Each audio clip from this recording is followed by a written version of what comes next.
Hello friends, നമസ്കാരം. എല്ലാവർക്കും സ്വാഗതം.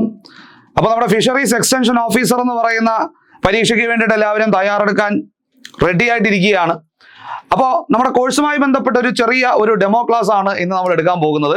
അപ്പോൾ എങ്ങനെയാണ് നമ്മുടെ ക്ലാസ്സിന്റെ രീതി, ക്ലാസ്സിന്റെ നിലവാരം എങ്ങനെയാണ്, നിങ്ങൾക്ക് കണ്ടന്റ് ഒക്കെ മനസ്സിലാകുന്നുണ്ടോ എന്നൊക്കെ ഒന്ന് മനസ്സിലാക്കാനും കൂടെ വേണ്ടിയിട്ടാണ് ഇന്നത്തെ ഈ ക്ലാസ് എടുക്കുന്നത്. അപ്പോൾ ഇന്ന് നമ്മൾ തുടങ്ങുന്നത് ഒരു പ്രധാനപ്പെട്ട ഒരു ഏരിയ, അതായത് നമ്മുടെ സിലബസ് പരിശോധിക്കുമ്പോൾ പലർക്കും മനസ്സിലാക്കാൻ ബുദ്ധിമുട്ടുള്ള ഒരു ഏരിയ തന്നെയാണ് ഇന്നത്തെ നമ്മുടെ ഡെമോ ക്ലാസ്സിൽ നമ്മൾ എടുത്തിരിക്കുന്നത്.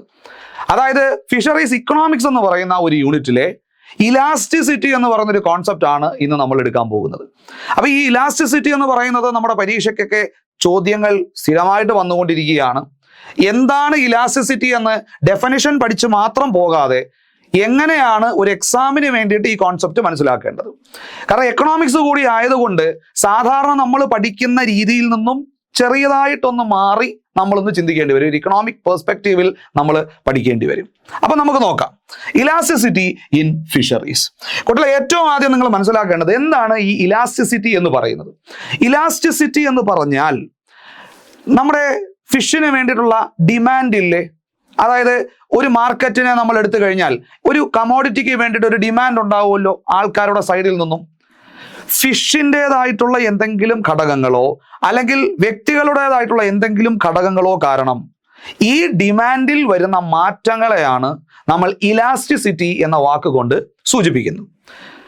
അതായത് എന്തെങ്കിലും കാരണവശാൽ ഫിഷിന്റെ ഡിമാൻഡ് എന്ന് പറയുന്നത് മാറുന്നുണ്ടെങ്കിൽ അത് തമ്മിലുള്ള റിലേഷൻ, എന്ത് കാരണം കൊണ്ടാണ് ആ ഡിമാൻഡ് മാറിയത്, പിന്നെ ആ ഡിമാൻഡ് എത്രത്തോളം മാറി, ഇതിനെ രണ്ടിനെയും കൂടെ ചേർത്ത് നമ്മൾ മനസ്സിലാക്കുന്ന ഒരു കോൺസെപ്റ്റ് ആണ് ഇലാസ്റ്റിസിറ്റി.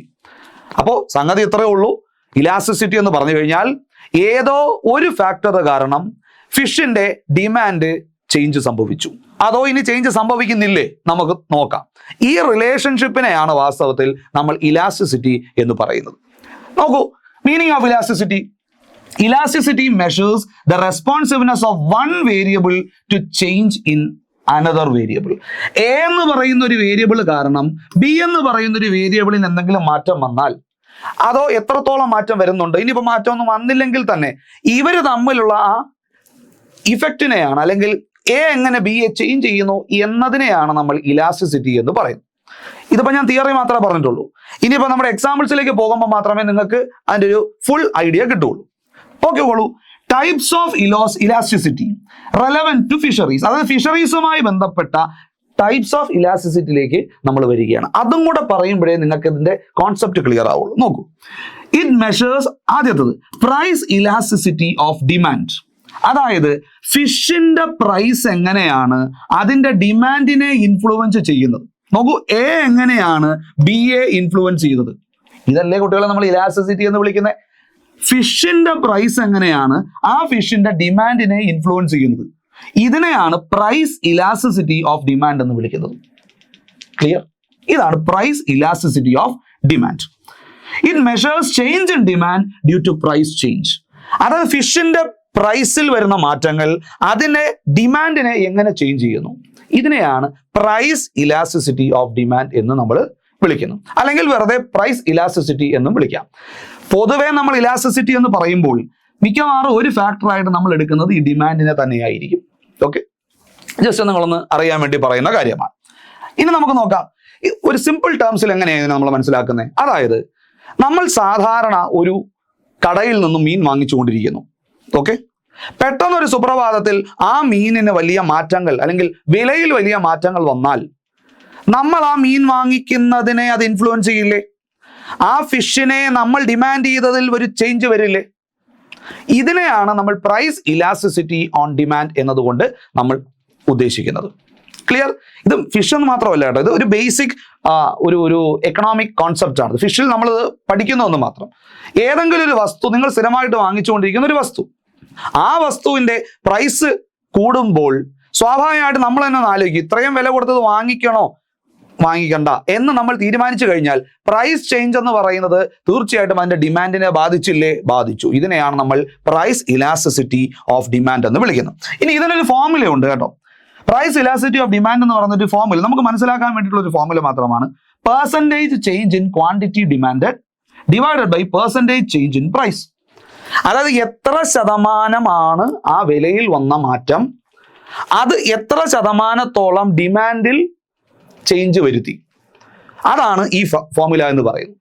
ഓക്കെ, അതായത് 100 രൂപയായിരുന്ന ഒരു വസ്തു 110 രൂപയായെങ്കിൽ ആ 100ൽ നിന്നും 110 ആകാനുള്ള ആ ചേഞ്ച് എത്രയാണ്, അത് പെർസെൻറ്റേജ് രൂപത്തിൽ നമ്മളിവിടെ ഡിനോമിനേറ്ററിൽ കൊടുത്തിരിക്കുക. ഓക്കെ, ഇനി അടുത്തത് ന്യൂമറേറ്റർ നിങ്ങൾ നോക്കൂ. ന്യൂമറേറ്ററിനെ സംബന്ധിച്ച് ഈ ചേഞ്ച് സംഭവിച്ചപ്പോൾ നേരത്തെ 1 കിലോ വാങ്ങിച്ചുകൊണ്ടിരുന്ന മീൻ നമ്മളിപ്പോൾ 1/2 കിലോ ആയിട്ട് മാറ്റിയിട്ടുണ്ടെങ്കിൽ അത് എത്ര ചേഞ്ച് ആണ് ആ മാറ്റം വന്നത്, അതാണ് ന്യൂമറേറ്ററിൽ കൊടുക്കുന്നത്. ക്ലിയർ അല്ലേ? അപ്പൊ പ്രൈസ് ചേഞ്ച് എങ്ങനെയാണ് ക്വാണ്ടിറ്റി ഡിമാൻഡിനെ ഇൻഫ്ലുവൻസ് ചെയ്തത്, ഇതാണ് പ്രൈസ് ഇലാസ്റ്റിസിറ്റി ഓഫ് ഡിമാൻഡ്. നോക്കൂ, വളരെ സിമ്പിൾ കോൺസെപ്റ്റ് ആണ്. പക്ഷേ ഇത്ര മാത്രം പഠിച്ചുകൊണ്ട് പോയാൽ നമ്മുടെ പരീക്ഷയ്ക്ക് എന്തെങ്കിലും അഡ്വാൻറ്റേജ് ഉണ്ടോ? പ്രത്യേകിച്ച് ഒരു അഡ്വാൻറ്റേജും ഇല്ല. കാരണം ഇതുവരെ എല്ലാവരും പഠിച്ച് മനസ്സിലാക്കുന്ന കാര്യങ്ങളാണ്. പക്ഷെ നമ്മുടെ എക്സാം ഫോക്കസ് ചെയ്ത് പോകുമ്പോൾ നമ്മളുടെ ഈ ഒരു ടേബിളും കൂടെ ഒന്ന് പഠിച്ചു വെക്കുക. ഇതൊരു വളരെ പ്രസക്തമായ, നമ്മുടെ പരീക്ഷയ്ക്ക് വളരെയധികം ഇമ്പോർട്ടൻസ് ഉള്ള ഒരു കോൺസെപ്റ്റ് ആണ് നമ്മളിവിടെ പറയുന്നത്. ഓക്കെ, നോക്കൂ, ഡിഫറെന്റ് ടൈപ്സ് ഓഫ് ഇലാസ്റ്റിസിറ്റി ആണ് നമ്മളിവിടെ കാണുന്നത്. അതായത് നമ്മുടെ പ്രൈസ് ഇലാസ്റ്റിസിറ്റിയുടെ വിവിധ വേരിയേഷൻസ് ആണ് നമ്മളിവിടെ കാണുന്നത്. ഓൾറെഡി ഡിഫറെന്റ് ടൈപ്സ് ഓഫ് ഇലാസ്റ്റിസിറ്റിയിൽ ഒരെണ്ണമാണ് പ്രൈസ് ഇലാസ്റ്റിസിറ്റി. അതിന്റെ തന്നെ ചില വേരിയേഷൻസ് ആണ് കാണുന്നത്. ഈ വേരിയേഷൻസ് നമ്മുടെ എക്സാമിന് ചോദിക്കും. നോക്കാം. ഒന്നാമത്തതാണ് perfectly in elastic demand. Okay, perfectly in elastic demand അല്ലെങ്കിൽ ഇൻ ഇലാസ്റ്റിസിറ്റി. അതായത് ഇലാസ്റ്റിസിറ്റി ഇല്ല. ഇലാസ്റ്റിസിറ്റി ഇല്ല എന്ന് പറഞ്ഞാൽ എന്താ അതിന്റെ അർത്ഥം?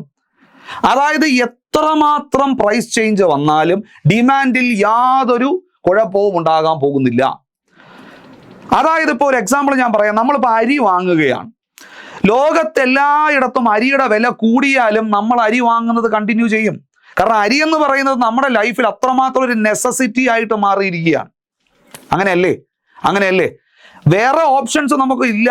അരിക്ക് അരി തന്നെ വേണം എന്ന ഒരു ചിന്തയിൽ നിന്നും അരിയുടെ വില എത്രമാത്രം കൂടിയാലും നമ്മൾ അതിന്റെ ഡിമാൻഡ് എന്ന് പറയുന്നത് ഒരു വലിയ മാറ്റമൊന്നും ഉണ്ടാവാൻ പോകുന്നില്ല. അപ്പോൾ പ്രൈസ് എത്രമാത്രം ചേഞ്ച് സംഭവിച്ചിട്ടും ഡിമാൻഡിൽ മാറ്റമൊന്നും വരുന്നില്ലെങ്കിൽ we call it as perfectly inelastic. Okay, അപ്പൊ ആ ഇലാസ്റ്റിസിറ്റി കോഎഫിഷ്യന്റ് വാല്യൂ എന്ന് പറയുന്നത് E ഈസ് ഈക്വൽ ടു 0. എത്ര വേണമെങ്കിലും പ്രൈസ് ചേഞ്ച് കൊണ്ടുവന്നോ, പക്ഷെ അതിന്റെ ഡിമാൻഡിൽ യാതൊരു ചേഞ്ചും സംഭവിക്കാൻ പോകുന്നില്ല. സംഭവം മനസ്സിലായാലും ഇതിന്റെ അകത്തു നിന്നാണ് ക്വസ്റ്റ്യൻ ചോദിക്കുന്നത്. ഡിസ്ക്രിപ്ഷൻ നോക്കൂ. Quantity demand never changes no matter the price. വില എത്രയോ കൂടിക്കോട്ടെ, പക്ഷേ ഡിമാൻഡ് മാറുന്നില്ല. ഇങ്ങനെ ഒരു കണ്ടീഷനിലാണ് നമ്മൾ ഇതിനെ പെർഫെക്റ്റ്ലി ഇൻഇലാസ്റ്റിക് എന്ന് വിളിക്കുന്നത്. അല്ലെങ്കിൽ ഇതിനെ കംപ്ലീറ്റ്ലി അൺറെസ്പോൺസീവ് എന്ന് നമുക്ക് വിളിക്കാം.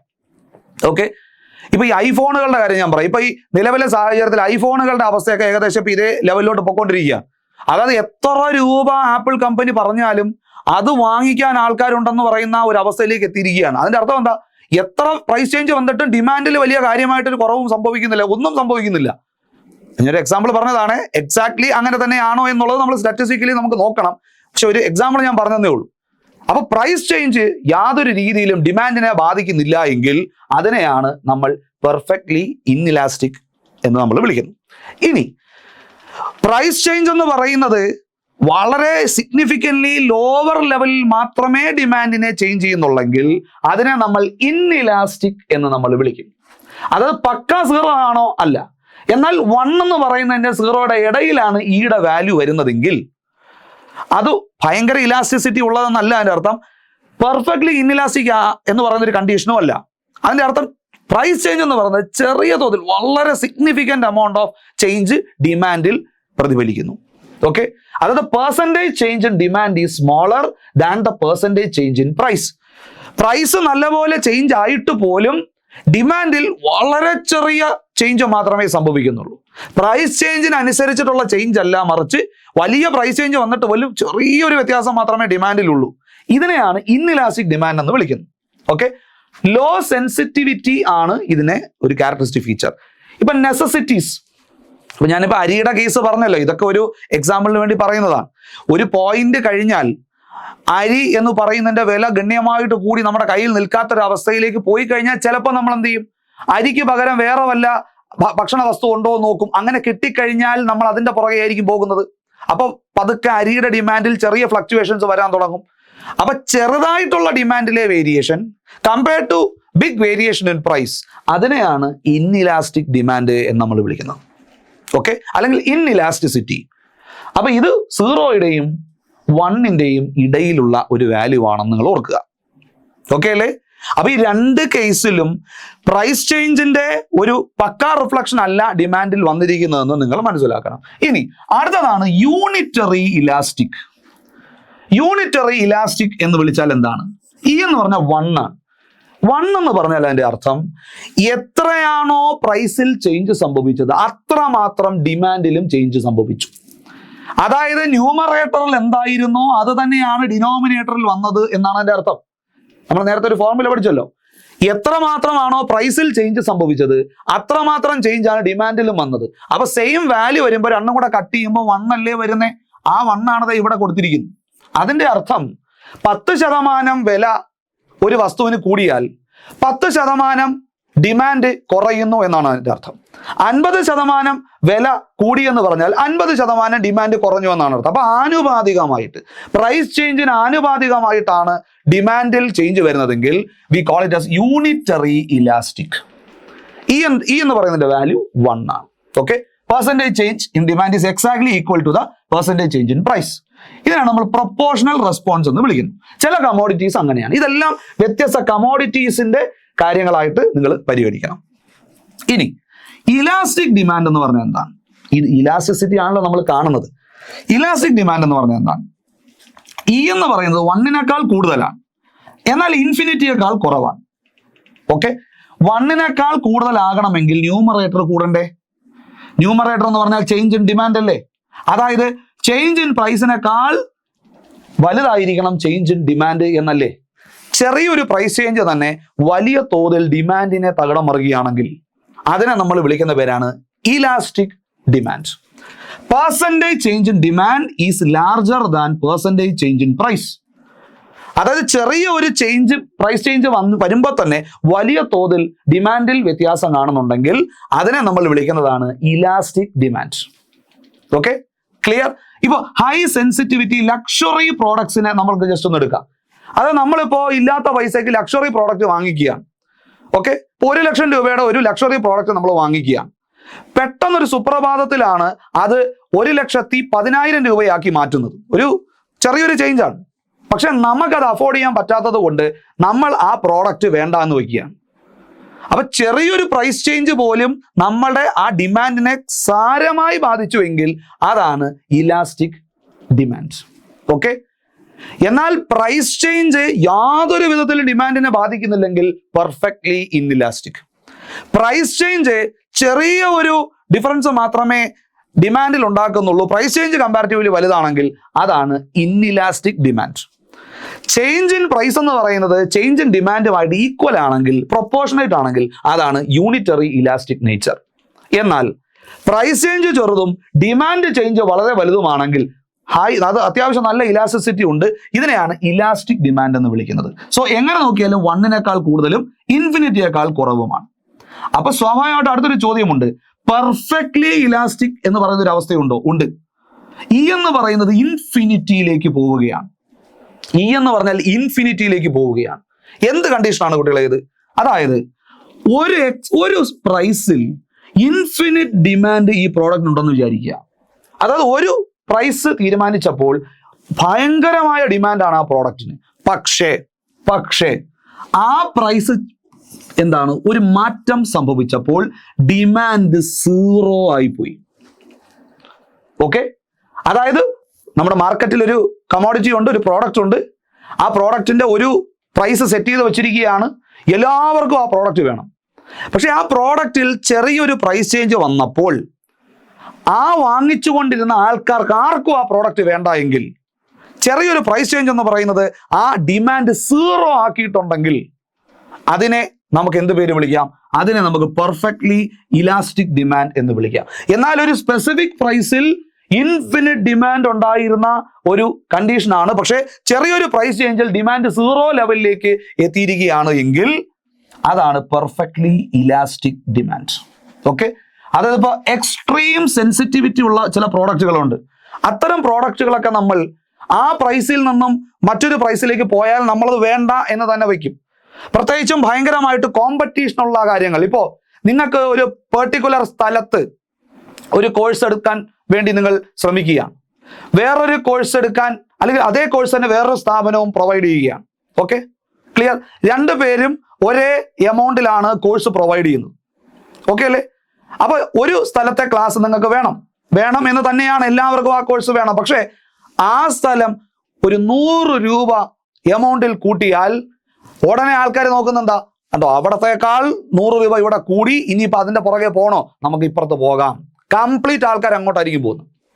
ക്ലാസ് കൊള്ളാമോ ഇല്ലയോ എന്നുള്ള വേറൊരു കാര്യം. പക്ഷെ ഞാൻ പറയുന്നത് ഒരു സപ്ലൈ അല്ലെങ്കിൽ ഒരു ഡിമാൻഡ് എന്ന് പറയുന്നൊരു കോൺസെപ്റ്റ് പറയുന്ന ഇങ്ങനെയുള്ള അവസ്ഥയാണ് പെർഫെക്റ്റ്ലി ഇലാസ്റ്റിക് ഡിമാൻഡ്. കൂട്ടുകാരെ, നിങ്ങൾ ഈ ബോർഡിൽ കാണുന്ന കണ്ടന്റ് നിങ്ങൾ ഇപ്പോൾ പഠിച്ചു എങ്കിൽ ഉറപ്പിക്കാം ഇതിൻ്റെ അകത്തെ ഒരു മാർക്ക് നിങ്ങൾക്ക് കിട്ടും. കാരണം ഇത് പരീക്ഷയ്ക്ക് എപ്പോഴും ചോദിക്കുന്നതാണ്. പെർഫെക്റ്റ്ലി ഇൻഇലാസ്റ്റിക് എന്ന് പറഞ്ഞാൽ E is equal to 0. Inelastic എന്ന് പറഞ്ഞു കഴിഞ്ഞാൽ E is more than 0 but less than 1. Okay, അത് കഴിഞ്ഞ് യൂണിറ്ററി ഇലാസ്റ്റിക് എന്ന് പറഞ്ഞാൽ E is equal to 1. Elastic എന്ന് പറഞ്ഞു കഴിഞ്ഞാൽ E is more than 1 but less than infinity. Perfectly elastic എന്ന് പറഞ്ഞാൽ E is equal to infinity. ഇപ്പൊ നിങ്ങൾക്ക് ഏകദേശം ഒരു ധാരണ കിട്ടിയല്ലോ. അപ്പൊ ഞാൻ ഇവിടെ പ്രൈസ് ഇലാസ്റ്റിസിറ്റിയുടെ ടൈപ്പുകളാണ് ഇവിടെ പ്രധാനമായിട്ടും ചർച്ച ചെയ്തിരിക്കുന്നത്. ഇനി ഇതല്ലാതെ ഇൻകം ഇലാസ്റ്റിസിറ്റി ഉണ്ട്, ക്രോസ് ഇലാസ്റ്റിസിറ്റി ഉണ്ട്. ഒരു പ്രോഡക്റ്റിന്റെ ഡിമാൻഡ് മറ്റല്ലെങ്കിൽ ഒരു പ്രൈസ് ചേഞ്ച് മറ്റൊരു പ്രോഡക്റ്റിനെ ബാധിക്കുന്ന കോൺസെപ്റ്റുകളൊക്കെ ഉണ്ട്. അത് നമുക്ക് മറ്റൊരു ക്ലാസ്സിൽ എടുക്കാം. അപ്പൊ ഇന്ന് നമ്മൾ പഠിച്ച കണ്ടന്റ് നിങ്ങൾക്ക് മനസ്സിലായല്ലോ. അപ്പൊ ഈ ഏരിയ നിങ്ങൾക്ക് ഇപ്പോൾ ഒരു ഐഡിയ കിട്ടിയിട്ടുണ്ടാകും. വളരെ ഡീറ്റെയിൽഡ് ആയിട്ട് തന്നെ നമ്മുടെ ക്ലാസ്സുകളിൽ ഇത് നമ്മുടെ കോഴ്സിന്റെ ഭാഗമായിട്ട് ഈ ഒരു ഏരിയ എടുക്കുന്നതാണ്. അപ്പൊ എക്കണോമിക്സ് ആയതുകൊണ്ട് നിങ്ങൾക്ക് ആ കോൺസെപ്റ്റ് മനസ്സിലാക്കുക എന്നുള്ളതാണ് ഇമ്പോർട്ടൻറ്റ്. നിങ്ങളിത് വെറുതെ കാണാതെ പഠിച്ചുകൊണ്ട് പോകരുത്. ഇത് കാണാതെ പഠിച്ചുകൊണ്ട് പോയി കഴിഞ്ഞാൽ നമുക്കിത് എക്സാം ഹാളിൽ വെച്ച് നമ്മൾ മറക്കാനുള്ള സാധ്യതയുണ്ട്. പക്ഷേ ഇത് കോൺസെപ്റ്റ് എന്താണെന്ന് അറിഞ്ഞു കഴിഞ്ഞാൽ ഇതൊന്നും നിങ്ങൾ കാണാതെ പോലും പഠിക്കാതെ തന്നെ നിങ്ങൾക്ക് ആൻസറിലേക്ക് എത്താൻ സാധിക്കും. ക്ലിയർ അല്ലേ കുട്ടികളെ? അപ്പോൾ നമ്മുടെ ക്ലാസ്സിന്റെ ഒരു നിലവാരം നിങ്ങൾക്ക് ഇത് വെച്ച് മനസ്സിലാക്കാം.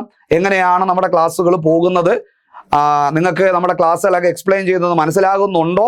ഓക്കെ, കാരണം ഇത് അത്ര ഒരു അത്യാവശ്യം നമുക്കൊന്ന് മനസ്സിലാക്കി എടുക്കേണ്ട ഒരു ടോപ്പിക് ആയതുകൊണ്ടാണ് അത് തന്നെ നമ്മൾ ഇന്നത്തെ ഡെമോ ക്ലാസ്സിൽ എടുത്തത്. അപ്പോൾ മറക്കണ്ട, നമ്മുടെ ക്ലാസ്സുകൾ ആരംഭിക്കുന്നത് ജൂലൈ 13-ാം തീയതിയാണ്. അപ്പോൾ ഫിഷറീസുകാരുടെയൊക്കെ ഒരു ഡ്രീം ജോബ് തന്നെയാണ്. അപ്പോൾ അപ്ലൈ ചെയ്തിട്ടുണ്ട് എന്ന വിശ്വാസത്തിൽ എല്ലാവരും നമ്മുടെ കോഴ്സിൽ ജോയിൻ ചെയ്യുക. നമുക്ക് ഒന്നിച്ച് നല്ല ഒരു റിസൾട്ട് ഉണ്ടാക്കി എടുക്കണം. ആ ടോപ്പ് ലിസ്റ്റിൽ തന്നെ, ടോപ്പ് റാങ്കിൽ തന്നെ നിങ്ങൾക്ക് ജോലിക്ക് കയറാൻ സാധിക്കട്ടെ. അപ്പോൾ നമുക്ക് അടുത്ത ഒരു വീഡിയോ ആയിട്ട് അടുത്ത ദിവസം കാണാം. Thank you so much.